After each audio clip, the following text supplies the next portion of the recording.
pessoal, sou o professor William. Vamos então aí para a nossa quinta aula, falando de notação científica. Agora vamos falar de ordem de grandeza, que é uma particularidade aí da notação científica, tá? Muito cobrada aí em alguns vestibulares, beleza? Bom, ordem de grandeza. A ordem de grandeza de um número é basicamente uma estimativa ou uma aproximação do fator decimal de um número escrito em notação científica. Essa aproximação é feita da seguinte maneira. Então, existem dois critérios, tá? Primeiro critério, se o fator decimal for menor que a raiz de 10, que é aproximadamente 3,16, dizemos que esse fator vale 1. E aí, se ele valer 1, que no caso o fator decimal vai ser essa representação aqui, bom, se isso aqui vale 1, então quer dizer que esse número ele pode ser aproximado ou estimado apenas pela potência de base 10. Tá? Afinal, multiplicar por 1 é ele mesmo. Tá? Então você vai dizer que a ordem de grandeza desse número, que tem um fator decimal menor que 3,16, é exatamente igual à potência de base 10 que acompanha ele. Perfeito? Bom, então, se o fator decimal for maior que 3,16, que é a raiz de 10, então a gente vai dizer que esse fator ele é igual a 10, tá? Ele vale 10. Então, se ele vale 10, pela propriedade de potência, né? 10 vezes 10 elevado a n, é um produto de potências de mesma base aqui embaixo. Então a gente conserva a base 10 e soma os expoentes. O que isso significa, gente? Significa que você chegar, por exemplo, no resultado de um exercício e o fator decimal for maior que 3,16, e, por exemplo, você estiver acompanhando esse fator, o 10 ao quadrado, significa que a ordem de grandeza, a estimativa que você vai fazer para isso, é exatamente 10 ao cubo. É uma unidade a mais. Tá? Beleza? Quando é menor, você declara que a potência de base 10 é a ordem de grandeza. Quando é maior, você acrescenta uma unidade naquela potência de base 10 que está ao lado. Tá? Vamos resolver duas atividades falando disso. Bom, o coração de um homem adulto bate em média de 70 vezes por minuto. Qual é a ordem de grandeza do número de batidas do coração do homem adulto em um ano? Beleza. Então ele quer saber quantas vezes, qual é a estimativa, né? Porque afinal não tem como contar isso. Afinal, uma hora você está correndo, uma hora você está agitado, uma hora você está tranquilo. Não dá para controlar quantas vezes o coração bateu em um ano. Bom, mas você pode estimar. E estimar é isso, é calcular a ordem de grandeza. Bom, e certamente será muitos, né? Muitas vezes. Então, um número como esse, uma análise como essa, tem que ser feita usando notação científica, pois é mais eficiente. Então, vamos lá. Bom, resolução. 70 batidas em 1 minuto. Foi o que o enunciado nos deu. Ok. Bom, mas a gente sabe que 1 minuto, se a gente multiplicar por 60, né? Veja, em 2 minutos seria 140. Então, eu multipliquei por 2 aqui, ficou 2 minutos. Vou multiplicar por 2 aqui, então daria 140. Ok. Então, seguindo dessa maneira, se eu multiplicar por 60 aqui, então vai ficar 60 uma hora. Tá? Só que se eu multiplicar por 60 aqui, eu tenho que multiplicar por 60 também a 70 batidas, que era por minuto. Tá? Beleza? É diretamente proporcional essas medidas, né? Bom, então, uma hora vai bater 4.200 vezes, que é o resultado de 60 vezes 70. Beleza? Ok. Bom, se uma hora bate 4.200 vezes, então em 2 horas vai bater 8.000 e 400 vezes. Ou seja, eu multipliquei 1 hora por 2, deu 2 horas. Multipliquei por 2 aqui, deu 8.400 batidas. Bom, então se eu multiplicar por 24 aqui, para descobrir quantas vezes bate por dia, então multiplicar por 24 vai dar 24 horas. E aqui eu vou multiplicar por 24 também. Então vai ficar 24 vezes 4.200. O resultado disso em batidas é quantas vezes bate em 24 horas, que é um dia. Beleza? Então bate 100.800 vezes. Ok. E aí eu quero descobrir quanto que bate um ano agora. Então o que eu faço? Eu pego esse 24, que é um dia, multiplico por 360 e 5. Afinal, existe 365 em um ano. Né? Existe 365 dias em um ano. Então, 24 vezes 365 é a mesma coisa de um ano. E aí eu multiplico aqui também por 365. Ok? Então, 100.800 batidas vezes 365. O resultado disso é quantas vezes bate o coração deste homem, adulto, em um ano. E isso é basicamente 36.792 batidas.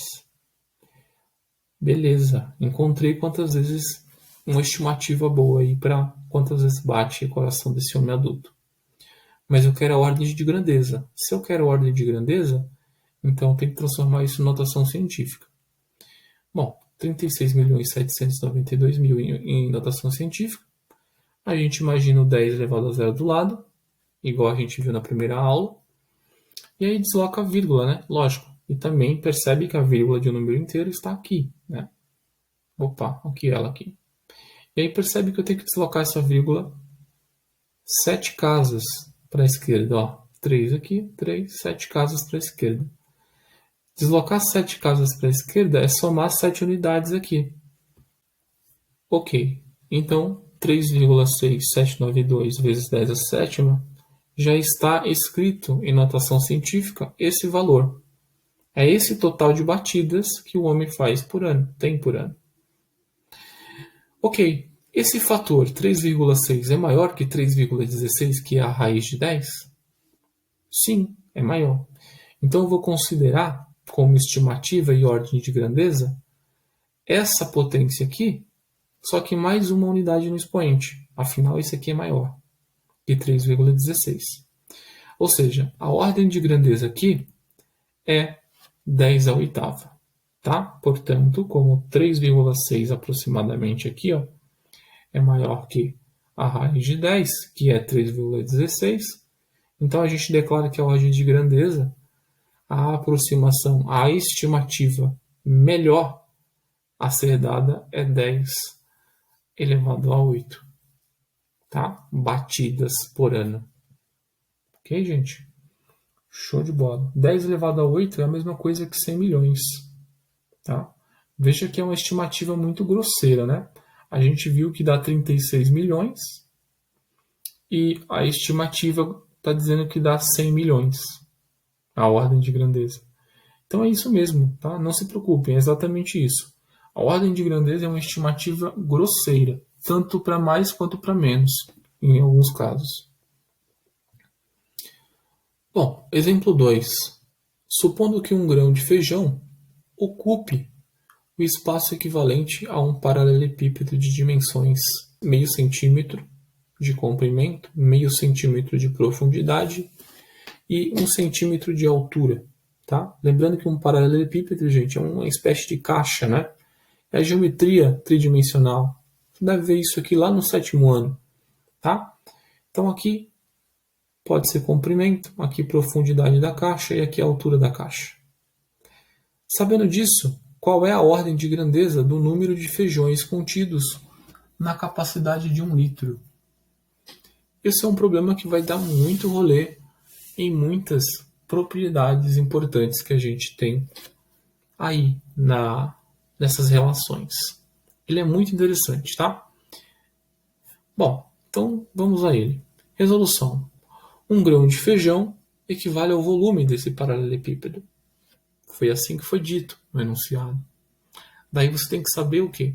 Que o volume de um paralelepípedo é definido pelo produto de suas dimensões. Ou seja, é basicamente multiplicar o comprimento com a profundidade com a altura. Beleza? É basicamente isso. Mas como a gente está usando notação científica, vamos transformar esses camaradas em notação científica. Ou seja, 0,5 em notação científica é a mesma coisa que 5 vezes 10 a menos 1. Tá? Por quê, gente? Vamos lá, vamos dar uma olhadinha. 0,5, a gente imagina 10 elevado a zero do lado. E aí, como você precisa ter o 5 como algarismo significativo, você desloca a vírgula para a direita uma casa. Fazer isso é acrescentar menos uma unidade no expoente. Então, aquele 10 elevado a zero que você imaginou, agora vai ficar 10 elevado a menos 1. Beleza? E o 1 é 1 vezes 10 a menos 0 mesmo. Tá? Bom, transformei. Transformando nisso, a gente vai dizer o seguinte, que 1 grão equivale ao produto, né, de 5 vezes 10 a menos 1 vezes 5 vezes 10 a menos 1 vezes 1 vezes 10 a zero, que são as dimensões do paralelepípedo. E claro, se aqui está em centímetro, aqui no enunciado, então quando você multiplica essas três coisas, o resultado é centímetro cúbico. Afinal, centímetro cúbico é unidade de volume. Beleza? Ok. Então, fazendo essa multiplicação, a gente tem que vai ficar 5 vezes 5 vezes 1, que é o produto dos fatores decimais, vezes o produto das potências de base 10. 5 vezes 5 é 25. E aqui, produto de potências de base 10, a gente conserva a base e soma os expoentes. Então vai ficar 25 vezes 10 elevado a menos 1 mais menos 1 mais 0. Ou seja, 10 elevado a menos 2 centímetros cúbicos. Porque é volume, claro.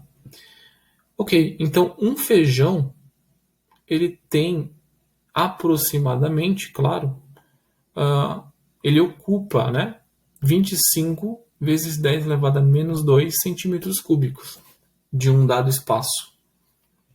Beleza. Então, o que é necessário a gente saber aqui para continuar a resolver esse problema? Essa expressão. 1 decímetro cúbico é igual a 1 litro. Isso é a ponte, entre aspas, de conexão entre a escala de volume e a escala de capacidade, que é a escala que envolve o litro, né? O mililitro, o decilitro, tá? Essas coisas, com a escala do metro cúbico, decímetro cúbico, centímetro cúbico. Essa é uma das pontes que liga essas duas escalas. Beleza? Você tem que lembrar disso, você tem que saber disso. Sabendo disso, você vai transformar esse volume desse grão de feijão em litro, tá? Porque aí depois ele quer saber quantos feijões cabem em 1 litro. E aí fazer isso é você dividir 1 litro pela quantidade de litros, né? Equivalente a esse volume ocupado por 1 grão de feijão, tá? Bom, então vamos lá. Primeira coisa é você transformar de centímetro cúbico para decímetro cúbico. Fazer isso, você tem que lembrar que é basicamente dividir por 1000. Tá? Então pega esse valor e divide por 1000. Então 25 vezes 10 a menos 2 dividido por 1000. 1000 é a mesma coisa que 3 ao cubo. Então aqui, ó, 3 ao cubo é a mesma coisa que 1 vezes 10 a 3 ao cubo. Divisão de números que estão na notação científica. 25 dividido por 1 vai dar 25. 10 elevado a menos 2 dividido por 10 elevado a menos 3, a gente conserva, né? Conserva a base e subtrai os expoentes. Então vai ficar menos 2, menos 3, gente. A gente viu isso nas outras aulas lá, hein? Bom, então, ó, 25, porque aqui era 25 dividido por 1, e 10 elevado a menos 2 menos 3, que dá menos 5. Beleza? Show de bola. Aqui, ó, como aqui não está em notação científica ainda, isso aqui tem que se deslocar uma vírgula para a esquerda. Então, deslocar para a esquerda é acrescentar uma unidade. Então, mais 1, menos 5 mais 1 vai dar menos 4. Tá? Por isso que está assim, menos 4. E aí, claro, agora, como 1 decímetro cúbico é igual a 1 litro, então a gente declara que isso aqui é a mesma coisa que o litro. Bom, então agora eu sei qual é a capacidade de 1 grão. Tá? Se eu sei a capacidade de 1 grão de feijão, então eu só dividi 1 litro pela capacidade de 1 grão. E aí eu sei quantos grãos de feijão cabe dentro de 1 litro. Sabendo que 1 grão de feijão equivale a 2,5 vezes 10 a menos 4 litros, né? A capacidade de 1 grão de feijão é isso. Então agora, para saber quantos feijões cabem em 1 litro, é basicamente você pegar 1 litro e dividir por essa capacidade aqui, que é a capacidade de 1 grão. O resultado disso é quantos feijões cabem em 1 litro. Beleza? Então, vamos lá.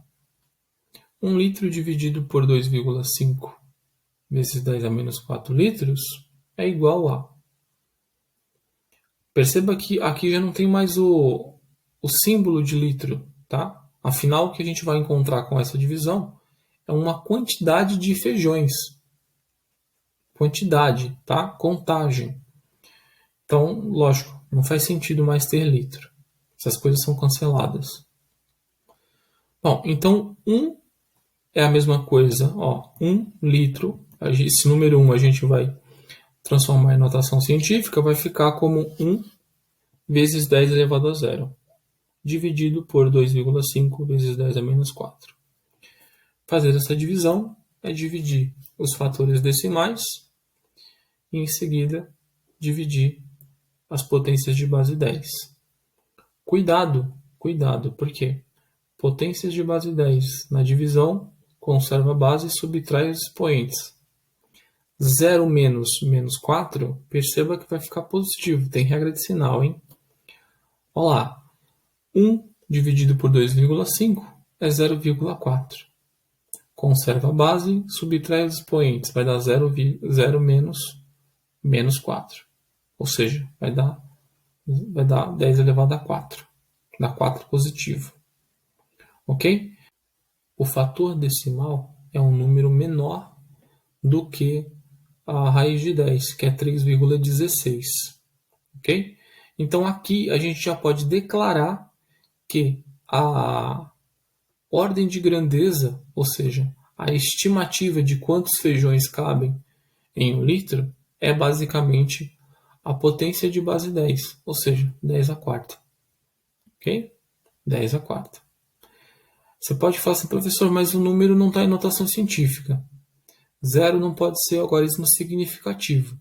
Tudo bem, você pode pensar assim. Então você teria que deslocar a vírgula para a direita, uma casa, beleza? Ia ficar 4,0 vezes 10 a elevado à terceira, porque deslocar uma casa para a direita é subtrair uma unidade de expoente. Então vai ficar 4 vezes 10 a 10 elevado à terceira. E aí você vai ver que o 4, o fator decimal 4, ele é maior que a raiz de 10, que é 3,16 aproximadamente. Então, quando é maior, você acrescenta uma unidade no expoente para estimar a ordem de grandeza. Ou seja, aquilo que agora se tornou 10 ao cubo, volta a ser 10 à quarta.